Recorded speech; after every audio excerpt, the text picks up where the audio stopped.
Bienvenue à toutes et à tous, je suis Marius, j'espère que vous allez bien.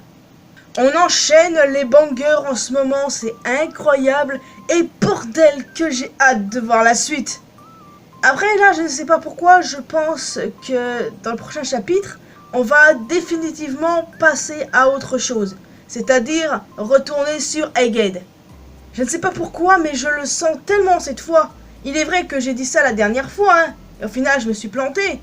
Et là, j'espère me planter aussi, parce que j'ai hâte de voir la suite, quoi. Je ne demande que ça. Mais j'ai ce sentiment, quelque part, qu'on va passer totalement à autre chose. Enfin, bon. Avant de parler du chapitre, un mot sur la première page, évidemment, hein. Il s'agit d'une magnifique page en couleur, regroupant un bon nombre de personnages féminins de l'univers de One Piece. Nous avons Nami, Robin, Vivi, Yamato, Tama, Koala, Ulti, Bonnet, Shirahoshi, Hancock, Perona, Carrot, Reiju, Tashigi, Sugar, Rebecca et Mancheli. Incroyable, j'adore cette page en couleur. Je kiffe totalement. Et puis les théories Yamato et Nakama reviennent au grand galop parce que Yamato est sur le Sunny, ni plus ni moins. Non, mais bon, maintenant, les gars, cette théorie, elle est dead, hein, il faut passer à autre chose. Moi, tant bien que mal, j'ai réussi à le faire, alors faites-en de même, s'il vous plaît. Par contre, on m'avait pourtant juré que Yamato était un homme. Ouais, il y a pas longtemps, on me l'avait dit, ça. Non, mais sans déconner, il faut arrêter avec ce débat à la noix, hein, une bonne fois pour toutes. En plus, ce débat, il n'a plus lieu d'être depuis que Oda a confirmé le genre de Yamato dans sa Vive Card. Je ne comprends pas pourquoi il y avait encore des gens qui persistaient dans leur délire. Hein. Moi, ok, j'appelais Yamato au masculin au début, mais j'ai arrêté parce que Oda l'a confirmé et tout. Enfin, voilà, moi, j'ai complètement arrêté ce délire.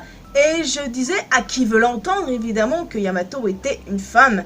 Et parce que son modèle est un homme, elle se voit comme homme, juste parce que son modèle en est un.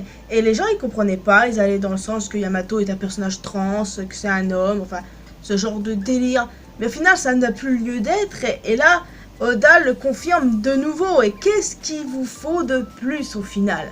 Non mais ça m'énerve, quoi. Les gens, ils comprennent pas, et il y en a qui emploient des manières extrêmes. J'ai entendu dire que quelqu'un avait carrément brûlé des tomes One Piece juste parce que Yamato a été révélé comme femme. C'est même pas une blague, hein. Même moi, j'y ai cru au début. Enfin bref, on va directement passer au chapitre parce que je sens que je vais un tantinet m'énerver.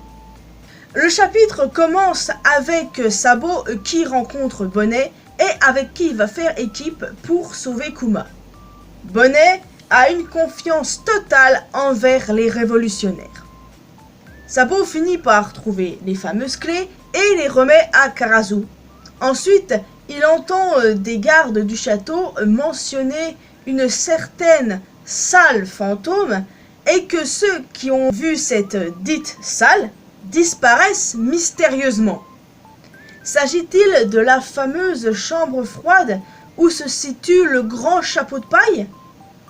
Les gars, je dois vous assurer que quand ils ont mentionné cette salle, j'ai directement pensé à celle-ci. Clairement, je suis certaine que c'est de ça dont il s'agit. Enfin, on le découvrira plus tard. Ensuite, les chemins de Sabo et Bonnet se séparent. Avant de passer à la partie avec Cobra, nous allons parler de cette enflure de Saint-Charlos qui s'est littéralement fait aplatir la gueule par Sai et Léo. En effet, cet enfoiré s'est une nouvelle fois attaqué à Shirahoshi et les frères de cette dernière ont voulu la sauver. Mais c'est loin d'être facile parce que c'est quand même Kuma qu'ils ont en face d'eux. Ils ont aussi été arrêtés par Sainte Myosgarg, le gentil dragon céleste, qui veut éviter l'incident diplomatique. Cependant, il donne à Sai et Léo la permission d'attaquer Charlos, prenant l'entière responsabilité. Eux, ils peuvent tranquille le faire parce que ce sont des pirates. Et cette double page est tellement jouissive. T'as tout ce que tu mérites, espèce de sale ordure. Non, mais en vrai, c'était tellement jouissif. À chaque fois que l'autre se fait tabasser la gueule, ça m'éclate. Et à chaque fois, il revient au galop. Et ça me hype parce que tu sais qu'il va encore se faire fracasser la gueule encore plus après. Et c'est ce qui s'est passé. La façon dont il s'est fait aplatir. Les autres, ils voient ça comme une tentative de meurtre. Mais moi, je vois ça plutôt comme la partie la plus jouissive de ce chapitre, quoi. Nous débarrasser de ce genre d'ordure, je ne demande que ça. Ça me fait plaisir de voir ça, hein. Enfin, en tout cas, durant tout ce chaos, Morley en a profité pour sauver Kuma. Et nous passons maintenant à la dernière partie du chapitre, les amis. Cobra face aux 5 doyens. Cobra leur parle de son ancêtre, la reine Nefertari Lily, qui était l'une des 20 souverains créateurs du gouvernement mondial et qui a disparu après qu'elle ait refusé de devenir une Terriobito. Elle a carrément été effacée de l'histoire, les amis. Elle n'est jamais retournée à Alabasta et c'est son frère cadet qui a pris sa succession. La seule preuve écrite de son existence est une lettre qu'elle a elle-même écrite et que la famille Nefertari s'est transmise de génération en génération. De plus, dans cette lettre, le dit est évoqué. Et Cobra demande sa signification aux 5 doyens. Cobra, mon frère, tu as posé trop de questions. Le mec, il a posé trop de questions et après, tu m'étonnes qu'il s'est fait désingler. La dernière page est absolument incroyable, les amis. Imu se ramène et s'assoit sur le trône vacant sous le regard choqué du roi d'Alabasta. De plus, il ou elle a prononcé le nom Lily. La dinguerie incroyable, les amis, c'est complètement insane. À chaque fois que je vois Im, je suis comme une ouf. Clairement, les amis, ce personnage me fascine, mais vous pouvez pas savoir à quel point j'adore ce perso. Vraiment.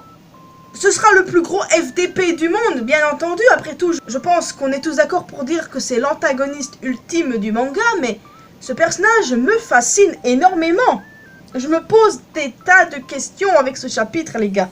Des tas de questions. Est-ce que Imu est Lily? Personnellement, c'est possible, hein, mais j'en doute fort. Pour moi, ce n'est pas du tout le cas. Je suis convaincu que ce n'est pas Lily. Après, est-ce qu'il s'agit de la fille de Lily? Ça, c'est très possible et des personnes l'ont théorisé. Là encore, je ne pense pas, mais c'est possible. Est-ce que Imu a tué la reine Lily? Là encore, c'est possible. Et je pense que c'est totalement ce qui s'est passé. D'ailleurs, sachez que pour moi, Imu est une femme. Mais je dois vous avouer que maintenant, j'ai de sérieux doutes, surtout le fait qu'on l'ait appelé Seigneur Imu. Ça me perturbe pas mal et je pense que je me suis planté sur son genre.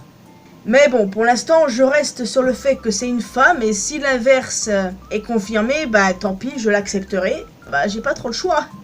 Comme je vous le disais, comme un bon nombre de personnes, je pense que Imu a tué Lily. Et j'y ai réfléchi et je pense que Lily était l'amante de Joy Boy. Imu convoitait peut-être le même homme et elle a tué Lily pour cette raison. Je sais que vous ne devez pas aimer ce que je suis en train de dire. De plus, avant que Lily ne soit mentionnée, sachez que je voyais Joy Boy et Imu comme des ex amers, différents à cause de leurs idéaux. Du coup, avec Lily, ça prend une toute autre tournure. Alors, soit Imu est une femme et convoitait Joy Boy comme Lily, ou bien Imu est un homme qui convoitait Lily et qui voyait Joy Boy comme son ennemi ultime, quoi. Et qu'il a tué Lily parce qu'elle ne voulait pas de lui. Ouais, au final, la raison de tout ceci, c'est juste des sentiments amoureux, ouais. Non, mais en vrai, je trouve que ça pourrait être intéressant, les deux cas. À voir. Ce sera un truc complètement différent de toute manière, hein, j'en suis sûre et certaine. Hein. Mais voilà, je trouvais cool de vous mentionner la petite idée que j'ai eue entre-temps. Je trouve qu'elle est pas mal, mais bon, ça m'étonnerait que ce soit ça au final. Mais j'ai super hâte de découvrir la suite et qui est réellement Imu. Pas vous? Bon, Comme je vous l'ai dit, je sens le cliffhanger arriver, on n'en saura pas plus. De mon point de vue évidemment, mais je ne demande qu'à en savoir davantage. De plus, pause cette semaine, il n'y a pas de chapitre, donc il va falloir attendre, hein, évidemment. En tout cas, n'hésitez pas à me donner votre avis sur ce chapitre en commentaire et me dire ce que vous en pensez et si vous êtes autant intrigué que moi. Dans tous les cas les amis, il est temps pour moi de vous laisser ici. J'espère que vous avez apprécié cette vidéo. N'hésitez pas bien évidemment à me laisser un commentaire avec tout ce que je vous ai dit précédemment, votre petite théorie concernant Imu, concernant Lily, ce que vous voyez pour la suite, si on va retourner à Egghead ou si on va enfin voir la suite quoi. J'ai hâte d'avoir vos retours là-dessus. En tout cas, n'hésitez pas aussi à laisser un petit pouce bleu, ça fait toujours plaisir. Vous pouvez me retrouver sur mes réseaux sociaux, les liens sont comme d'habitude dans la description. Et surtout, le plus important, abonnez-vous à cette chaîne ainsi qu'à ma chaîne secondaire pour qu'on puisse se retrouver dans une prochaine vidéo. Bye bye!